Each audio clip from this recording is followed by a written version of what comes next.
स्वागत है आपका हमारे आध्यात्मिक YouTube चैनल स्पिरिचुअल FM पर, जहां हम आपको सुनाते हैं वो कहानियां जो आपके जीवन को बदल सकती हैं।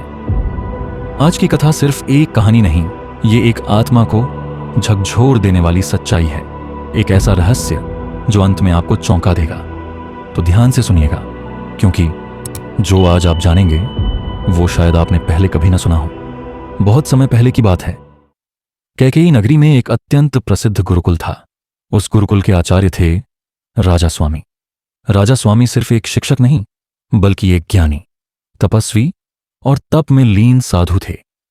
कहते हैं उनके चरणों में बैठने से ही आत्मा को शांति मिलती थी। गुरुकुल में सैकड़ों विद्यार्थी शिक्षा ग्रहण करने आते थे। वेद, शास्त्र, ध्यान, सत्संग, सबका पाठ होता था।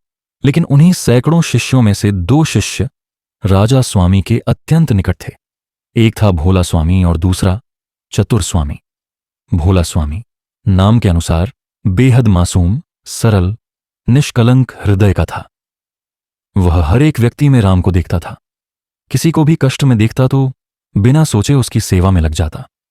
वहीं चतुर स्वामी, जैसा कि नाम है, बहुत बुद्धिमान था, लेकिन साथ ही अहंकारी भी। उसे लगता था कि उसका ज्ञान, उसकी विद्वता ही सबसे श्रेष्ठ है, और वह इस बात से जलता था कि राजा स्वामी को भोला स्वामी अधिक प्रिय क्यों है। समय बीतता गया। राजा स्वामी अब वृद्ध हो चुके थे। शरीर थक चुका था, लेकिन आत्मा अब भी भगवत भाव से ओतप्रोत थी। उन्हें आभास हो गया था कि उनका अंत समय निकट है। अब समय था कि वे गुरुकुल की जिम्मेदारियां किसी योग्य शिष्य को सौंप दें। उन्होंने दोनों को एक एक करके बुलाया। पहले बुलाया भोला स्वामी को। वत्स भोला, तू सदा से ही श्रद्धा और सेवा में अग्रणी रहा है। राम का नाम तेरे रोम रोम में बसा है। मैं चाहता हूं कि अब गुरुकुल की पूरी जिम्मेदारी तू संभाले। सत्संग, कथा, शिक्षा, सब कुछ अब तू देखेगा। फिर बुलाया चतुर स्वामी को। वत्स चतुर, तेरे अंदर योग्यता है, लेकिन अभी तुझ में वह नम्रता नहीं आई जो एक सच्चे साधु में होनी चाहिए।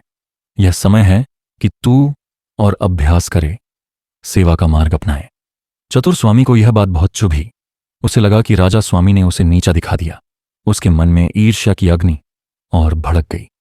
अब गुरुकुल में भोला स्वामी के नेतृत्व में राम कथा का आयोजन हुआ। गुरुकुल के विशाल प्रांगण में दियों की रोशनी में कथा का आरंभ हुआ। राम नाम की गूंज से वातावरण पवित्र हो गया। शिष्य, ग्रामीण, संतजन सभी एकटक भोला स्वामी को सुन रहे थे। भोला स्वामी ने बड़े ही प्रेमपूर्वक भगवान श्री राम की बाल लीलाओं से लेकर वनवास, सीताहरण, रावण वध और अंत में राम राज्य की महिमा सुनाई।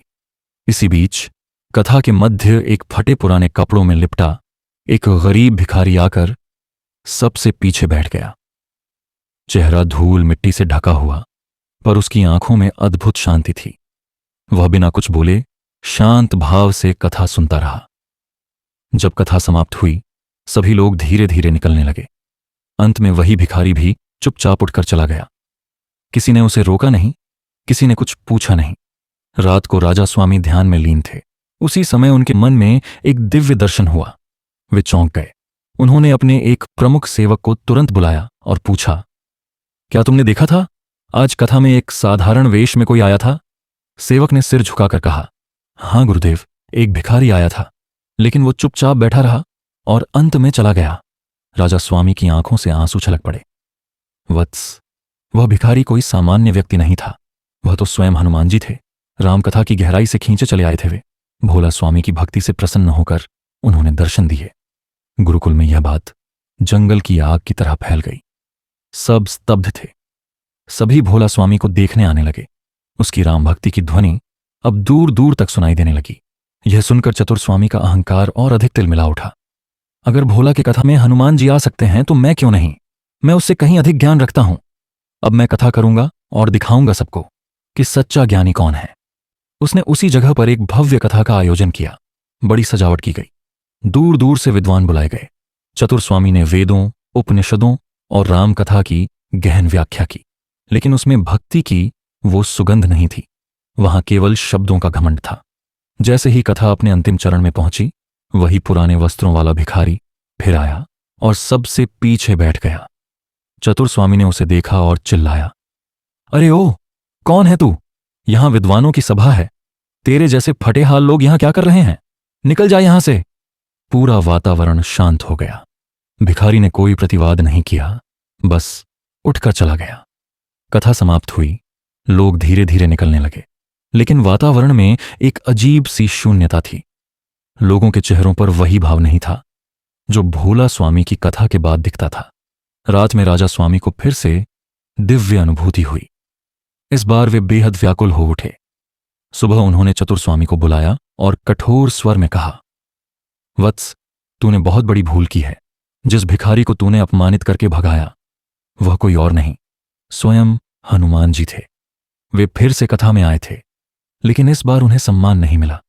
तूने उन्हें अपमानित किया। चतुर स्वामी कांपने लगा। उसके घुटनों से जमीन खिसक गई। उसकी आंखों से आंसू बह निकले। गुरुदेव, मुझसे बहुत बड़ी गलती हो गई। मैं केवल अपना ज्ञान दिखा रहा था और एक सच्चे भक्त का तिरस्कार कर बैठा। राजा स्वामी बोले, ज्ञान से बड़ा है भक्ति, और भक्ति में सबसे बड़ी चीज होती है नम्रता। जब तक तुम्हारे अंदर विनम्रता नहीं आती, तब तक तुम्हारा ज्ञान व्यर्थ है। कुछ दिनों बाद राजा स्वामी ने समाधि ले ली। पूरा गुरुकुल विलाप में डूब गया, लेकिन उन्होंने जाते जाते एक बात सभी को सिखाई, राम को पाने के लिए बुद्धि नहीं, भाव चाहिए, ज्ञान नहीं, विनम्रता चाहिए, और सबसे जरूरी हर जीव में राम को देखना सीखो। चतुर स्वामी ने फिर कभी कथा नहीं की। उसने अपना सारा जीवन सेवा में समर्पित कर दिया। वह हर आने वाले भिखारी, गरीब और शिष्य में हनुमान जी को देखने लगा। उसकी आत्मा तब जाकर शांति को प्राप्त हुई। दोस्तों, इस कहानी से हमें एक ही बात सीखने को मिलती है। अगर आप सच्चे हृदय से प्रभु को बुलाते हैं तो वे भिखारी बनकर भी आपकी परीक्षा लेने आ सकते हैं। इसलिए किसी को भी छोटा मत समझिए, क्योंकि हो सकता है अगली बार जब कोई फटे पुराने कपड़े पहनकर आए तो वह स्वयं रामदूत हों। अगर आपको ये कथा प्रेरणादायक लगी हो तो कृपया इसे अपने दोस्तों और परिवार के साथ जरूर शेयर करें। हमारे चैनल को सब्सक्राइब करें ताकि ऐसे और आध्यात्मिक प्रसंग आप तक पहुंचते रहें। राम राम।